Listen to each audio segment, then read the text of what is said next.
हम सिर्फ आशीर्वाद देने आते हैं, लेकिन अगर श्राद्ध ना हुआ तो हम शांति नहीं श्राप बनकर लौटेंगे। आज हम आपको सुनाने जा रहे हैं पितृपक्ष की अद्भुत और पावन कथा। ये कथा केवल सुनने मात्र से ही मनुष्य के जीवन के सब पाप नष्ट हो जाते हैं।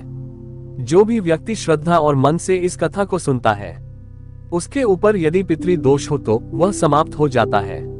उसके जीवन के सारे दुख, दरिद्रता और विघ्न बाधाएं मिट जाती हैं। उसके घर में सुख समृद्धि का वास होता है और धन धान्य की कभी कमी नहीं रहती। ये कथा सुनने वाले को पूर्वजों का आशीर्वाद मिलता है और उसका जीवन खुशियों और सौभाग्य से भर जाता है।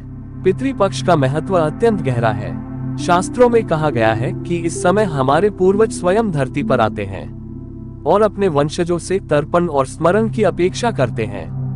जब हम उनका विधि पूर्वक स्मरण करते हैं तो वे संतुष्ट होकर हमें आशीर्वाद देते हैं। उनके आशीर्वाद से जीवन में सफलता, शांति और प्रगति का मार्ग प्रशस्त होता है। लेकिन यदि उन्हें भुला दिया जाए तो उनका असंतोष परिवार में दुख और विघ्न बढ़ा देता है। इसीलिए पितृपक्ष केवल एक धार्मिक पर्व नहीं, बल्कि यह हमारे पूर्वजों के प्रति कृतज्ञता व्यक्त करने का सर्वोच्च अवसर है। यही महान कथा भगवान श्री कृष्ण ने अपने प्रिय वाहन गरुड़ जी को सुनाई थी। जब गरुड़ जी ने विनम्र भाव से भगवान से प्रश्न किया, हे प्रभु, पितृपक्ष का इतना महत्व क्यों है? इसमें क्या रहस्य छुपा है और क्यों कहा जाता है कि इसे मानने से जीवन के सारे दोष मिट जाते हैं? तब भगवान श्री कृष्ण ने मधुर मुस्कान के साथ कहा, गरुड़ पितृपक्ष का महत्व शब्दों में नहीं समा सकता। इसे समझने के लिए तुम्हें एक कथा सुननी होगी।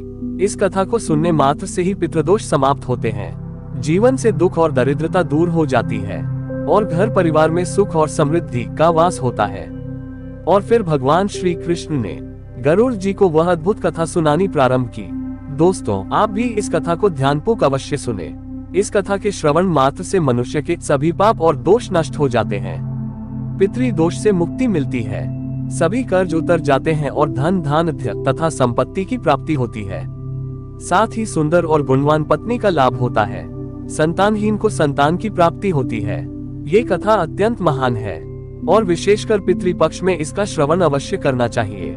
इस कथा के सुनने से पितर देव प्रसन्न होकर वरदान देते हैं। श्री कृष्ण कहते हैं, हे गरुड़, प्राचीन काल की बात है। रुचि नामक एक राजा थे। उन्होंने संसार के मोह माया को त्याग दिया और निर्भय होकर ब्रह्मचर्य का पालन करते हुए पृथ्वी पर विचरण करने लगे। वे संसार की सभी भोग विलास की वस्तुओं को छोड़ चुके थे। उन्होंने घर गृहस्थी से भी नाता तोड़ लिया था। वे केवल एक बार भोजन करते और अधिकतर वन में ही विचरण करते रहते थे। राजा रुचि को ऐसा वैराग्य धारण किए देख उनके पितृग अत्यंत दुखी हो गए। उन्होंने सोचा, हमारा वंशज यदि इस प्रकार संन्यास ले लेगा तो वंश की वृद्धि कैसे होगी? इससे तो वंश नष्ट हो जाएगा। इस चिंता से व्याकुल होकर उन्होंने निश्चय किया कि वे स्वयं जाकर राजा रुचि से मिलेंगे और उन्हें वैराग्य का त्याग करने के लिए समझाएंगे। एक दिन जब राजा रुचि गहन ध्यान और तपस्या में लीन थे, तभी उनके समस्त पितृग वहां प्रकट हुए। जब उन्होंने आंखें खोली तो अपने सामने 4 दिव्य आत्माओं को खड़ा देखा। वे आश्चर्यचकित हो गए और प्रणाम करते हुए बोले, हे महान आत्माओं, आप कौन हैं और किस कारण से मेरे दर्शन देने आए हैं? वे दिव्य आत्माएं बोली, वत्स, हम तुम्हारे पूर्वज हैं। तुम्हारे इस वैराग्यपूर्ण आचरण से हम अत्यंत दुखी हैं, इसलिए तुमसे मिलने आए हैं। ये सुनकर राजा रुचि ने विनम्रता से कहा, है पितृग, आपके दर्शन से मैं धन्य हो गया, किंतु आप मेरे आचरण से दुखी क्यों हैं? मुझसे कौन सी भूल हो गई है? कृपया विस्तार से बताएं। पितरों ने कहा, वत्स, तुमने विवाह क्यों नहीं किया? विवाह स्वर्ग और मोक्ष प्राप्ति का श्रेष्ठ मार्ग है। गृहस्थ आश्रम के बिना मनुष्य का कल्याण नहीं होता। गृहस्थ में रहकर ही देवताओं, पितरों, ऋषियों और अतिथियों की सेवा की जा सकती है। विवाह और संतान के बिना मनुष्य देव, रण और पितृन से मुक्त नहीं हो सकता। संतान उत्पन्न किए बिना स्वर्ग की प्राप्ति असंभव है। यदि तुमने विवाह नहीं किया तो मृत्यु के बाद तुम्हें नरक मिलेगा और अगले जन्म में भी दुख भोगने पड़ेंगे। राजा रुचि ने उत्तर दिया, है पितरों, विवाह करना अत्यंत दुखदायी है। इससे पाप बढ़ता है और अंत में अधोगति मिलती है। इसी कारण मैंने विवाह का त्याग किया है। स्त्री के साथ संबंध करने से मुक्ति नहीं मिलती। जो व्यक्ति अविवाहित रहकर विद्या अर्जित करता है और ज्ञान से आत्मा को शुद्ध करता है, वही श्रेष्ठ है। इसीलिए मैंने ब्रह्मचर्य का मार्ग चुना है। ये सुनकर पितरों ने कहा, वत्स, तुम्हारी बात उचित है, कि इंद्रियों को वश में रखकर आत्मा को ज्ञान से निर्मल करना चाहिए, किंतु ये कल्याण का पूर्ण मार्ग नहीं है। यज्ञ, तप और दान के द्वारा अमंगल दूर होते हैं। जो शुभ और अशुभ कर्म फल की इच्छा रहित होकर किए जाते हैं, वे बंधन का कारण नहीं बनते। पूर्व कर्म का क्षय केवल भोग से ही होता है। पूर्व जन्म का जो पुण्य कर्म है, वह सुख दुख का भोग करने से निरंतर क्षीण होता रहता है। तब अर्ष रुचि ने कहा, हे पितामह, वेदों में कर्म मार्ग के प्रतिपादन द्वारा अविद्या और माया की पुष्टि की गई है, फिर आप मुझे विवाह करने के लिए क्यों प्रेरित कर रहे हैं? विवाह करने से तो मेरा अनिष्ट ही होगा। पितरों ने उत्तर दिया, वत्स, ये सत्य है कि कर्म अविद्या है, किंतु विद्या प्राप्त करना भी एक प्रकार का कर्म है। शास्त्रों में जो विहित कर्म बताए गए हैं, सज्जन पुरुष उनका उल्लंघन नहीं करते, उन्हीं के पालन से मोक्ष की प्राप्ति होती है। शास्त्रों में विवाह का आदेश दिया गया है। विवाह न करने वाले पुरुष को मुक्ति नहीं मिलती। संतान के बिना मोक्ष संभव नहीं है। संतान के द्वारा किए गए श्राद्ध कर्म से ही पितरों की तृप्ति और पुरुष को मुक्ति मिलती है। इसलिए हे पुत्र, तुम विधि पूर्वक विवाह करो। यदि विवाह नहीं करोगे तो तुम्हारे सभी कर्म व्यर्थ हो जाएंगे और तुम विफलता को ही प्राप्त करोगे। हमारे वंश के नष्ट होने पर हम पितरों की आत्माएं भी अतृप्त रह जाएंगी। पितरों ने आगे कहा, वत्स, विवाह करके संतान उत्पन्न करने से ही तुम अपने पितरों को संतुष्ट कर सकोगे।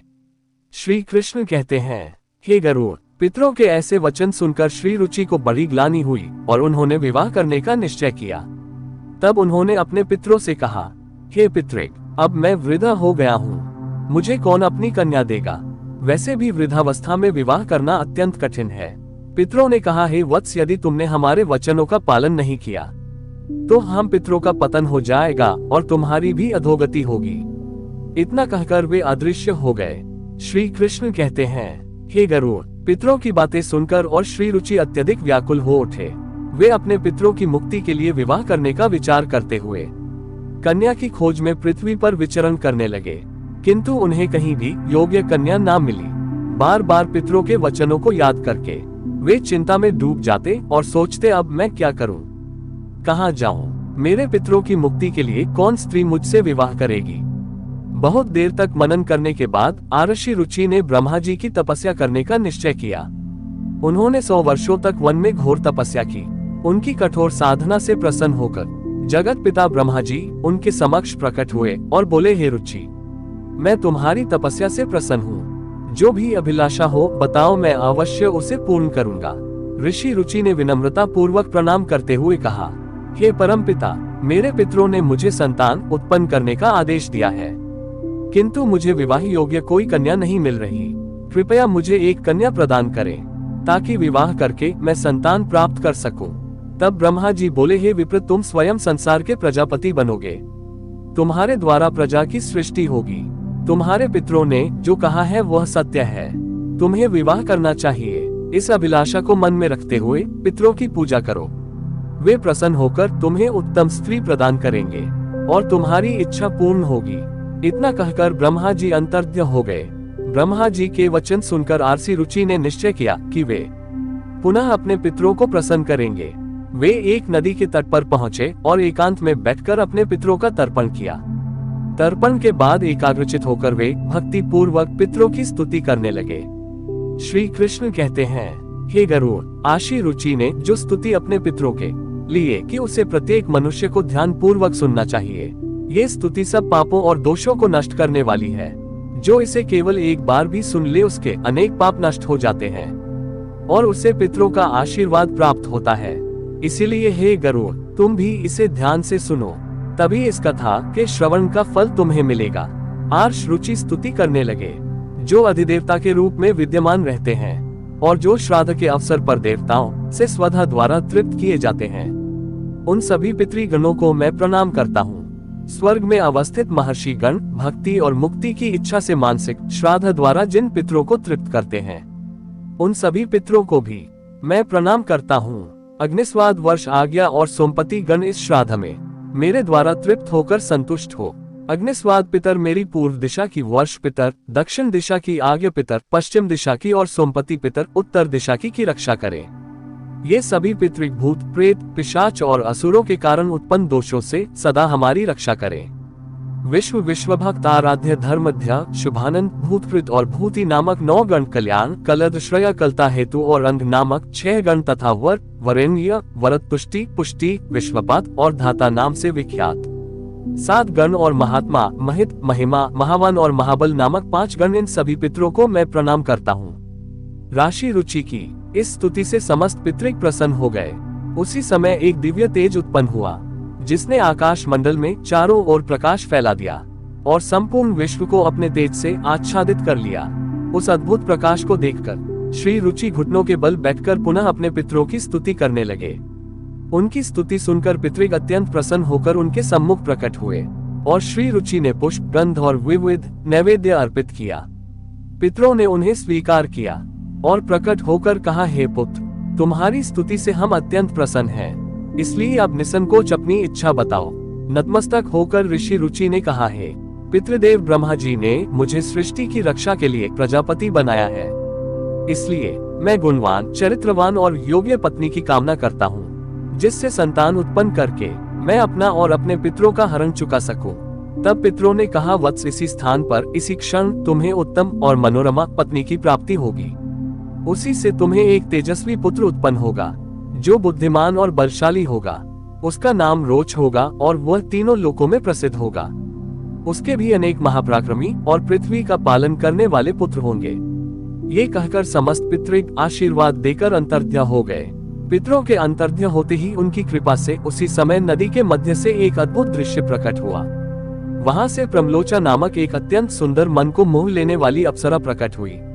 वह महात्मा रुचि के समीप आए और मधुर वाणी में बोली, हे तपस्वी, श्रेष्ठ वरुण के पुत्र महर्षि पुष्कर की एक अतिशय सुंदर कन्या है जिसका नाम मानिनी है।